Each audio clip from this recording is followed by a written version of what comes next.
Olá, meus prezados alunos do Complexo de Ensino Renato Saraiva. Olá, meus queridos alunos do portal Carreira Jurídica.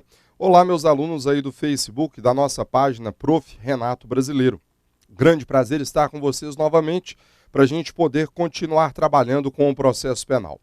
Pessoal, prometi a vocês a gravação aí de 3 vídeos. Na verdade, o primeiro vídeo foi sobre relaxamento da prisão. E vocês perceberam que, na verdade, fui obrigado a dividir esse primeiro vídeo em 2 blocos por questões lá do YouTube. Então foi disponibilizado para vocês na nossa última revisão e eu dividi em 2 blocos. Ali nós falamos sobre relaxamento da prisão ilegal. E a proposta é trabalhar com 3 institutos diversos: relaxamento da prisão ilegal, revogação da prisão e liberdade provisória. Geralmente o aluno acaba se confundindo com a aplicação desses institutos diversos. Pessoal, sobre a revogação da prisão, vamos apenas lembrar rapidinho, falamos sobre relaxamento da prisão ilegal no vídeo passado, e aqui preste atenção a alguns detalhes para você depois diferenciar da revogação. O relaxamento da prisão incide nas hipóteses de prisão ilegal. É cabível em face de toda e qualquer espécie de prisão, desde que ilegal. Não se trata de medida cautelar, é uma medida de urgência, acarreta a restituição da liberdade plena, cabível em relação a todo e qualquer delito, e vimos que, apesar de alguma controvérsia, só pode ser determinado pela autoridade judiciária competente. Isso já foi trabalhado nesses 2 vídeos anteriores. Renato, mas e a revogação da prisão? O que eu entendo por revogação e como é que eu vou diferenciar a revogação do relaxamento da prisão? Colegas, comigo aqui, procure entender o seguinte: a decisão que decreta uma prisão cautelar é sempre uma decisão, quando você estuda a natureza dessa decisão, você tem que entender que os pressupostos que autorizam uma prisão cautelar devem estar presentes não apenas no momento inicial, mas durante toda a duração dessa medida cautelar.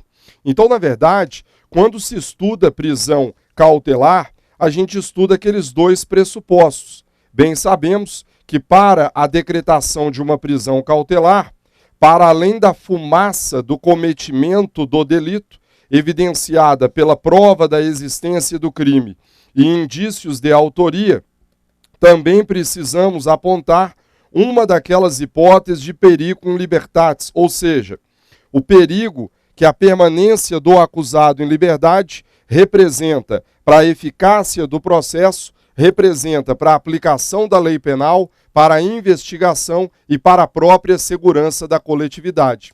Então, esses pressupostos que autorizam uma prisão cautelar devem estar presentes, não apenas no momento inicial, como durante toda a duração de uma prisão cautelar. É aí, então, colegas, que vai entrar a revogação da prisão. Quando é que você amanhã, numa prova da OAB, quando é que você amanhã, numa prova para a defensoria, vai pedir uma revogação? Quando você estiver diante de uma situação em que você verifica que, pelo menos num primeiro momento, aquela prisão era legítima, aquela prisão era necessária. O acusado, por exemplo, estava ameaçando testemunhas e o juiz se viu obrigado a decretar a prisão. Só que o problema, pessoal, é que as coisas vão mudando. E aí lembre-se de mais um detalhe. Essa decisão que decreta a prisão, essa decisão, ela não faz preclusão pro iudicato. Não há falar em coisa julgada, formal e material. Toda decisão que decreta uma prisão cautelar é baseada naquela cláusula da imprevisão, ou seja, na cláusula rebus sic stantibus. Qual é a consequência disso? Ora, meus colegas, a consequência é uma só. Pode ser que hoje estejam presentes os pressupostos. O juiz decretou a prisão. Mas pode ser que amanhã esses mesmos pressupostos desapareçam. O exemplo da ameaça às testemunhas é sempre oportuno. O juiz decretou a prisão preventiva, porque estava ameaçando testemunha. Pois bem, algum tempo depois, aquela testemunha que estava sendo ameaçada foi ouvida em juízo. Ora, a qual conclusão você chega? A conclusão muito simples. O pressuposto que justificava a prisão do acusado já não está mais presente. O que o magistrado deverá fazer? Revogar essa prisão preventiva, revogar essa prisão temporária.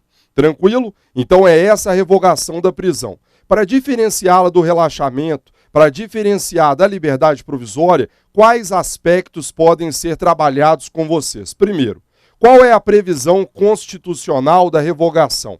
Colegas, a Constituição Federal, ela não fala expressamente em revogação. Mas no inciso 61, a Constituição diz: ninguém será preso senão em flagrante ou por ordem escrita e fundamentada da autoridade judiciária competente. Aqui perceba comigo que a revogação da prisão nada mais é do que uma face da própria possibilidade de se decretar a prisão. Se você amanhã, juiz, tem competência para decretar uma prisão ou uma medida cautelar diversa da prisão, você também tem competência para revogá-la. Nas aulas aí dos nossos cursos regulares, costumo dizer para os alunos que revogação, pessoal, aqui da prisão, é mais ou menos quando você estuda essa matéria lá no direito administrativo. Lembre-se, direito administrativo não é minha matéria, mas quando se estuda direito administrativo, fala-se em anulação do ato administrativo e revogação do ato administrativo. Quer dizer, as ideias podem ser trazidas para cá. Você relaxa uma prisão quando manifestamente legal. A revogação da prisão é o próprio juiz que a decretou que vai fazê-lo. Por entender que os pressupostos já não estariam mais presentes, ele vai revogar essa prisão. A previsão constitucional, então, está aí na tela. E a previsão legal?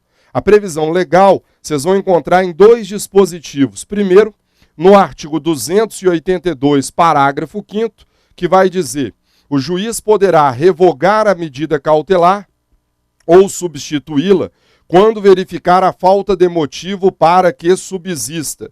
É exatamente isso aqui a revogação. Bem como voltar a decretá-la se sobrevierem razões que a justifiquem. O artigo 316 trata especificamente da prisão preventiva. O juiz poderá revogar a prisão preventiva se no correr do processo verificar a falta de motivo para que subsista, bem como, de novo, decretá-la se sobrevierem razões que a justifiquem. Então, colegas, percebam que diante dessa cláusula rebus sic stantibus, a decisão e a própria medida cautelar, ela é situacional. Ela tutela uma situação de perigo. Se amanhã essa situação de perigo deixa de existir, seja no tocante ao fumus commissi delicti, seja no tocante ao periculum libertatis, o magistrado deverá revogar a prisão. Aqui um detalhe interessante. Até bem pouco tempo atrás, a Lei 12.403/11, a gente falava apenas em revogação da prisão, revogação da prisão. Só que hoje, não se esqueça, temos as medidas cautelares diversas da prisão.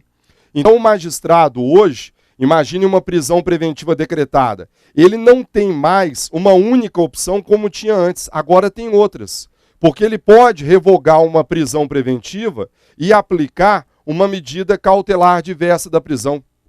Pode ser o contrário também. Uma medida cautelar diversa da prisão não surtiu o efeito desejado. Ele vai lá e decreta a prisão preventiva. Então hoje, colegas, quais são as diversas possibilidades que o magistrado tem após a decretação de uma medida cautelar? Ele pode revogar por entender que não há mais necessidade. Pode substituí-la por outra, seja uma mais gravosa, seja uma mais benéfica. Pode pensar num reforço da medida cautelar, acrescendo aí uma outra incumulação. Por exemplo, num primeiro momento, você, juiz, aplicou a proibição de manter contato com pessoa determinada. Não surtiu o efeito desejado. Você aplica proibição de frequentar determinados lugares, monitoramento eletrônico, sem problema algum. E a última possibilidade, a atenuação da medida cautelar pela revogação de uma das medidas anteriormente impostas, cumulativamente com outra. Da mesma forma que o juiz pode aplicar cumulativamente mais de uma medida, também pode revogar uma delas se entender que não há necessidade. Então, pessoal, cuidado com essa previsão legal da revogação das medidas cautelares.